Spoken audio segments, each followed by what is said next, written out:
Tell me, Captain. Yes. You were for don't stand like that. It looks I'm crazy. sorry. For how are you going for the mission? Oh gosh, I want to say 2009, 2008, 2009. I think I got my first like character with a name around 2009. So, however long that is, So 12 years. tell me about that Damn, leading 12 up to years. that. Like, how did you even fall into that role? I did theater uh, mildly successfully for about 8 years. I also had a full time job as a um, office manager for a fundraising advisory board for a arts magnet school. And so somebody kind of veered off, finally did what he wanted to do.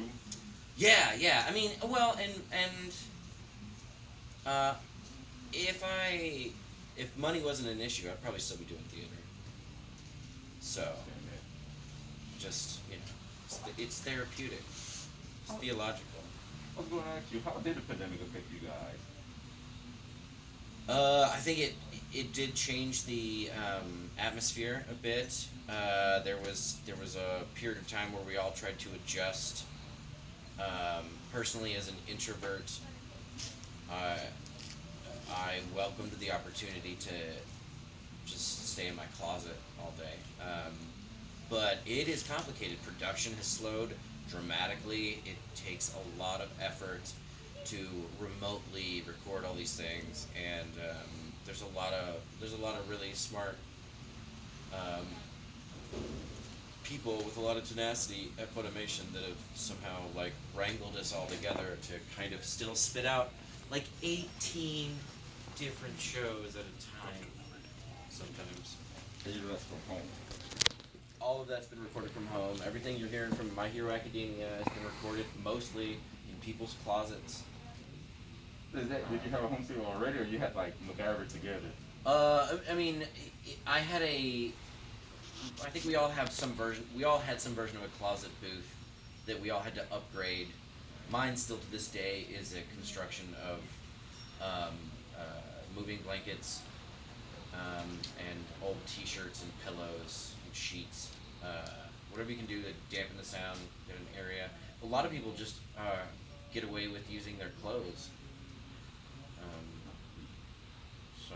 And so, and I was gonna say, did anybody kind of notice the difference, or you think people could tell? Or I anything? could tell. I think a lot of people. I mean, we could all tell. And the trickiest thing is that normally people come into the studio, they go to the same studio for the same show, they all have the exact same recording environment, so the mixers don't have to make everyone sound the same. But when you have one person who's a little bit echoey, you got one person who's a little bit bassy in terms of how their booth is sounding. Now, like post recording, all those the mixers have to like work really hard to make all of that sound the same. So suddenly you're going to hear a lot more background noise, a lot more incidental sounds to cover up the fact that these two different actors are absolutely not in the same space. Yeah, I was wondering about that once the pandemic hit, like how it affected you guys. And so, when's the last time you guys all been together? Last time I saw him, We did a live signing we did a live at my signing. home, from my home, on His on house. Instagram. I think it was Streamly, maybe? It was Streamly? Yeah. That was it. And so, what about you in terms of like the home studio? Did you have to make one? It was a priority as soon as, because my wife and I took advantage of these sweet Rona rates and bought a house last May. And that was my number one priority, was building a studio in my office before I even took care of the rest of the office. But yeah, I built my home studio, and I wish I wasn't really. I guess by that point in time, yeah, we had already started recording from home, and I built another studio for my landlord in the place that I was living. So I was pretty much set up, but yeah, the transition was pretty smooth from one studio to the other. But yeah, Wow. The pandemic, it made everybody MacGyvers. So, last thing is there anything else you want to mention? Tip your waiters. That works perfectly. Good night, everybody.